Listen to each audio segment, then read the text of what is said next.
we therefore measure, right, income velocity? Right, so remember our goal is to look for high velocity, okay, that is accrued because money changes hand to generate more goods and services. Okay, now the discussion in page 13, you must be very careful. It is one aspect that students make a lot of mistakes.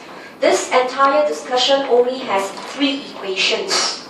But any time when you make mistakes to the equation, the entire model will fail. So you must be very careful. Okay, so in page 13, you can see our money demand function. Okay, this L is a function. This is not a value. So please do not write in L times Y, L times I. It's not. L is just a function. Okay, so we have seen this before. Okay, we have seen this before that money demand shares a positive relationship with income. Okay, and it will share a negative relationship with interest rates. So be it using Keynes' model or be it using Baumol-Tobin's model, okay, it could clearly show this is the function where it is positively related to income, negatively related to interest rate. Okay, then we make a very important assumption. We assume, right, whenever income goes up, it will affect money demand in a one-for-one basis. So therefore, right, instead of writing L, a function of Y, okay, we can straight away take out the Y. Right, because income has a one-to-one impact. Okay, so we literally take out the Y, and what is remaining is just a function of interest rate.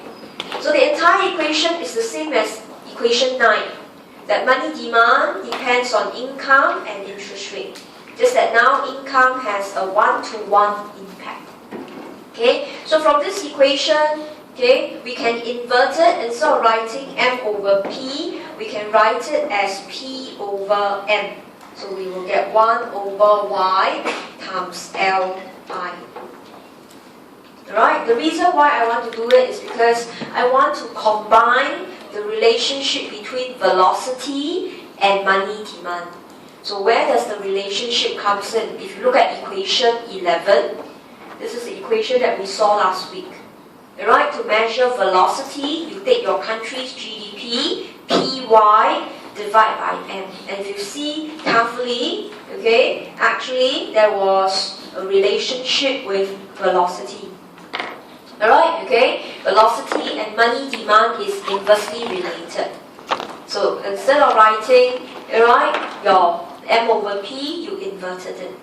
So from this equation, YT, P over M, you wrote it as Y over Li. Alright, okay, and the two values will cancel and you get 1 over Li. So velocity is inversely related to money demand. Okay, V and money demand inversely related.